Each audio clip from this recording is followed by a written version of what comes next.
Hi friends అందరికీ welcome to TFCC live channel.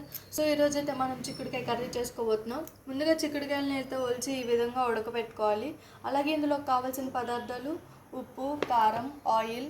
నేను చాలా సింపుల్గా చేసేస్తున్నాను. సో మీకు నచ్చితే ఇలాగే ట్రై చేయండి. నేనైతే ఇప్పుడు ప్రాసెస్ చూపిస్తాను.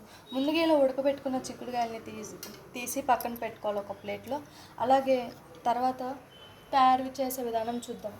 ముందుగా ఒక కడాయిని తీసుకొని స్టవ్ వెలిగించుకొని దాని మీద పెట్టుకోవాలి. అలాగే కడాయిని హీట్ ఎక్కించాలి. కడాయి వేడేంత వరకు ఉండాలన్నమాట. సో చూసారు కదా ఫ్రెండ్స్, ప్యాన్ అయితే హీట్ ఎక్కింది. సో ఇందులో కొంచెం ఆయిల్ వేసుకుందాం. ఆయిల్ని కూడా హీట్ అవ్వనిద్దాం. చూసారు కదా ఫ్రెండ్స్, ఆయిల్ అయితే హీట్ ఎక్కిపోయింది. ఇందులో ముందుగా పెట్టుకున్న చిక్కుడుకాయలు వేసుకుందాం.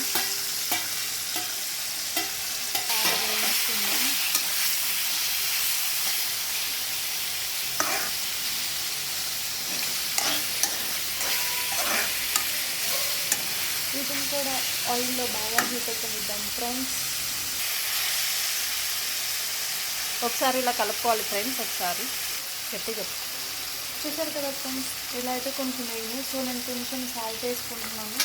సాల్ట్ వేసి ఒకసారి కలుపుకోవాలి. చూసారు కదా, ఇదైతే బాగా వేడిపోయింది. సో ఇందులో కొంచెం మీ దగ్గర ఎల్లిపాయ కారం అవైలబుల్ ఉంటే వేసుకోండి. ప్రజెంట్ నా దగ్గర ఎల్లిపాయ కారం లేదు, సో నార్మల్ కారం వేసుకుంటున్నాను. మీరైతే ఎల్లిపాయ కారం వేసుకోండి, ఇంకా టేస్టీగా ఉంటుంది. సో కారం కూడా వేసుకున్నాక ఇలా బాగా కలుపుకొని ఒక 2 మినిట్స్ వేయించుకోండి. సో చూసారు కదా, ఈ విధంగా అయితే వేయించుకున్నాకలా స్టవ్ ఆఫ్ చేసుకోండి. అంటే చిక్కుడుకాయ కూర రెడీ. సో చూసారు కదా, నా రెసిపీ నచ్చినట్టయితే మీరు కూడా ట్రై చేసి అలాగే టేస్ట్లో ఉన్న కామెంట్ బాక్స్లో కామెంట్ చేయండి. సో మరిన్ని వీడియోస్ కోసం టీఎఫ్సిసి లైవ్ ఛానల్ని లైక్ చేయండి, షేర్ చేయండి, అలాగే సబ్స్క్రైబ్ చేసుకోండి.